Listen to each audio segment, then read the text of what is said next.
നമസ്കാരം സുഹൃത്തുക്കളെ. അങ്ങനെ യുദ്ധം 5-ാം ദിവസം കടന്നിരിക്കുകയാണ്. ഇന്നത്തെ വിശകലനം എന്ന് പറയുന്നത് അങ്ങനെ 4-ാം ദിവസം കഴിയുമ്പോൾ ഇറാന്റെ അവസാന ആയുധം അല്ലെങ്കിൽ ഏറ്റവും വലിയ വീരവാദം അവസാനിച്ചിരിക്കുകയാണ്. എന്താണ് ഇറാന്റെ ഏറ്റവും വലിയ ട്രംപ് കാർഡ് അല്ലെങ്കിൽ അവരുടെ കയ്യിലെ കാർഡ് എന്താണ്? ഡ്രോണുകളോ ഫത്തേ ടുവോ മിസൈലുകളോ അല്ലെങ്കിൽ അവരുടെ വേറെ ആരുമല്ല, IRGC ഒന്നുമല്ല. ഇവിടെ ഏറ്റവും വലിയ ട്രംപ് കാർഡ് എന്ന് പറയുന്നത് സ്ട്രേറ്റ് ഓഫ് ഹോർമസ്. നിങ്ങൾക്കറിയാം, 20% ലോകത്തിലെ എണ്ണ ആ ഏരിയയിൽ കൂടെ കടന്നു പോകും. ചെറിയൊരു കടലെടുക്കുക. ഒരുപാട് രാജ്യങ്ങളായിട്ടുള്ള സൗദി, ഒമാൻ, ഇറാൻ, ഖത്തർ, അവർക്കുള്ള അവശ്യ സാധനങ്ങൾ പോലും പോകുന്ന ഒരു കടലിലൂടെ കാണും. ഇറാൻ എന്താണ് പറയുന്നത്? ഇറാൻ ജനറൽ പറയുന്നത് സ്ട്രേറ്റ് ഓഫ് ഹോർമസിൽ കൂടെ കടന്നു പോകുന്ന കപ്പലുകൾക്ക് ഞങ്ങൾ തീക്കൊള്ളി വെക്കും. കമാൻഡർ ഭീഷണിപ്പെടുത്തിയിരിക്കുകയാണ്. ഇവിടെ നമ്മൾ പറയാൻ ആഗ്രഹിക്കുന്നത് 5-ാം ദിവസം കടക്കുമ്പോൾ ആ പറയുന്ന വർഷങ്ങളായി ഇവർ പറയുന്ന ഒരു സംഭവമാണ്. അതായത് ഞങ്ങൾ സ്റ്റേറ്റ് ഓഫ് ഹോർമുസ് അടയ്ക്കും, 4-ാം ദിവസം 5-ാം ദിവസം അടയ്ക്കും.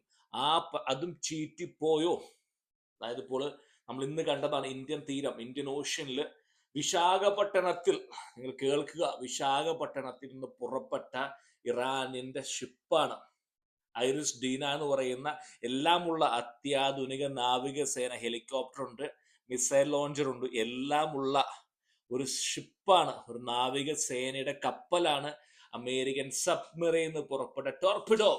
2ാം ലോക മഹായുദ്ധത്തിന് ശേഷം അന്തർവാഹിനിയിൽ നിന്ന് പുറപ്പെട്ടിരിക്കുന്ന ആദ്യത്തെ ടോർപിഡോ കൊണ്ട് വീഴുന്ന ഒരു കപ്പലാണ്. എന്താണ് ട്രംപ് മെസ്സേജ് കൊടുക്കാൻ ശ്രമിക്കുന്നത്?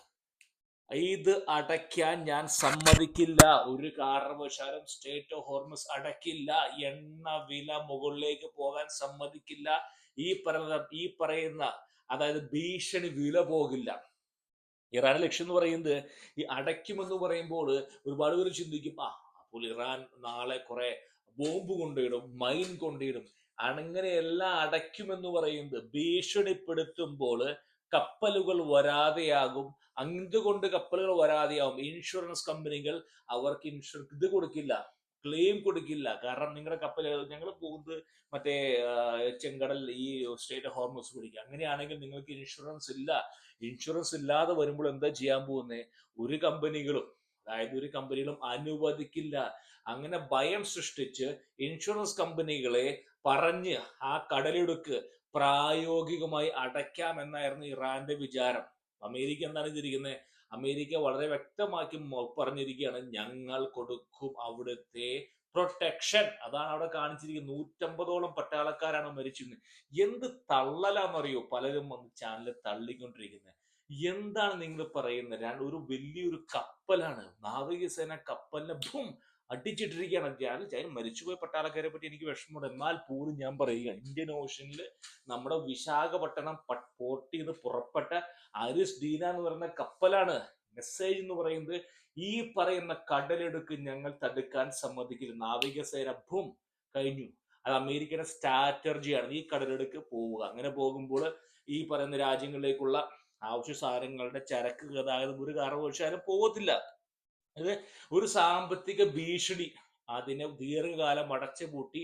അങ്ങനെ ഈ ഹോർമസ്, ഈ പറയുന്ന കടലൊടുക്ക് അടച്ചു പൂട്ടി കഴിഞ്ഞാൽ എന്തുണ്ടാവും വെച്ചാൽ ചൈനയാണ് ആദ്യം പ്രതിസന്ധിയിലാവാൻ പോകുന്ന രാജ്യം. കാരണം 80% എണ്ണയും അവർക്ക് ഇവിടുന്നാണ് വരുന്നത്. അങ്ങനെ ചൈനയെ പ്രതിസന്ധിയിലാക്കി കഴിഞ്ഞാൽ ചൈന തിരിച്ചു സഹായം ചെയ്യും എന്നുള്ള പ്രതീക്ഷയായിരുന്നു ആരുടെ? ഇറാന്റെ. ആ പ്രതീക്ഷ അപ്രസക്തമായി. കാരണം എന്തുകൊണ്ടാണ്? ട്രംപ് ചൈനയ്ക്ക് ഒരു ഉപകാരം ചെയ്തു കൊടുത്തിരിക്കുകയാണ്. ഞാൻ ഈ കടലെടുക്ക് ഓപ്പൺ ആക്കിയിട്ടിരിക്കുക. അവിടെ മൈനുമില്ല, ഒന്നുമില്ല, ആർക്ക് വേണമെങ്കിലും പോകാം. അമേരിക്കയുടെ ജെറാൾഡ് ഫോർഡൊക്കെ അവിടെ ഉണ്ട്. ഇനി വരുന്നവരൊക്കെ എടുത്തു കളയും. അപ്പൊ ചൈന സന്തോഷമായി. ചൈനയും മറ്റേ ട്രംപും മീറ്റ് ചെയ്യാൻ പോകും അടുത്ത മാസം. ചോദ്യം എന്ന് പറയുന്നത്, ഇത് ആദ്യത്തെ ട്രംപ് കാർഡ് അല്ലെങ്കിൽ അവരുടെ പ്രധാനപ്പെട്ട ചീട്ട് വലിച്ചിങ്ങോട്ട് ട്രംപ് കീറിക്കളഞ്ഞു.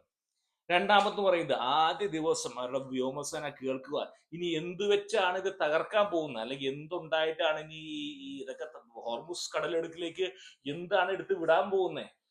എന്റെ വാക്കുകൾ വ്യക്തമായി കേൾക്കുക. ഫെബ്രുവരി 28 B-2 ബോംബർ, അമേരിക്കയുടെ കറുത്ത ചെകുത്താനാണ് ഒന്ന് അടിച്ചിട്ട് പോയിരിക്കുന്നത്. B-2 very stealth bomber. ഒരു കാരണവശാലും B-2 കണ്ടുപിടിക്കാൻ സാധിക്കില്ല.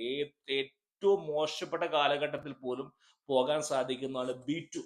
അത്യന്തം അപകടകരമായ പ്രദേശങ്ങളിൽ B-2 പോയി അടിച്ചു. ഒരു റഡാറിനും കണ്ടുപിടിക്കാൻ പറ്റില്ല.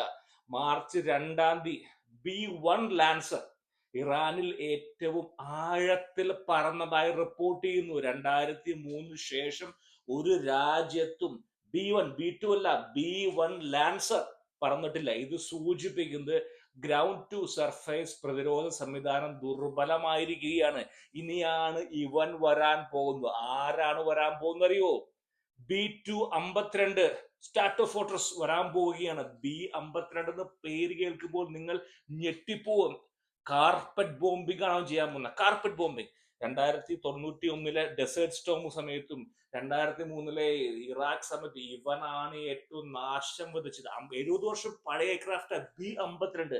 വെറും കാർപ്പറ്റ് ബോംബിംഗ്. അവന്റെ ഉദ്ദേശം എന്ന് പറയുന്നത് അവന്റെ ഉദ്ദേശം വളരെ താന്ന് പറഞ്ഞിട്ട് എല്ലാം പാവപ്പെട്ട ആളുകൾ പെട്ടുപോകും, ഇതിനകത്ത് സ്കൂളുകൾ പെട്ടുപോകും. എനിക്ക് ദുഃഖമുണ്ട് തീർച്ചയായിട്ടും. പക്ഷെ ഈ അവസരത്തിലേക്ക് വരാതിരിക്കട്ടെ. കാർപ്പറ്റ് ബോംബിങ് എല്ലാം, അതായത് വായു. ഞാൻ ഈ വീഡിയോയുടെ മെയിൻ ഉദ്ദേശം എന്ന് പറയുന്നത് ജനങ്ങൾക്ക് പറഞ്ഞ് മനസ്സിലാക്കുക. അത് എല്ലാ ട്രംപ് കാർഡും തീർന്നു. അത് ആകാശത്തിന്റെ മുകളിൽ കൂടെ ആകാശം മുഴുവൻ സ്വന്തമായി മാറിയിരിക്കുന്ന ജൂതനും അമേരിക്കയ്ക്കും. കാരണം സർഫേസ് ടു എയർ മിസൈൽ ഇല്ല അവിടെ. കാരണം അല്ലെങ്കിൽ B-1 പറക്കില്ല, 52 വരില്ല. നാവികസേന 150ഓളം പേരാണ് മരിച്ചു പോയിരിക്കുന്നത്. അപ്പോൾ കുറച്ചു കാലത്തേക്ക് നമുക്ക് പ്രതീക്ഷിക്കാം ചില ഡ്രോണുകളൊക്കെ വരുന്നതായിരിക്കും. പക്ഷെ B-52, അതായത് ആസ് ലോങ് ആസ് ആകാശം തുറന്നു കിടക്കുകയാണ്, മറ്റുള്ളവർക്ക് സാധനം കൊടുക്കാതെ വരുമ്പോൾ തനിയെ ഡ്രോണുകളുടെ എല്ലാം നിൽക്കും. B-52 പറക്കുകയാണെങ്കിൽ, ചെങ്കടൽ തുറന്നു കിടക്കുകയാണെങ്കിൽ ഒരു മനുഷ്യനും വരില്ല ഇറാനെ സംരക്ഷിക്കാനായിട്ട്. വിയോജിപ്പുള്ളവർ കമന്റ് ബോക്സിൽ കുറിക്കൂ.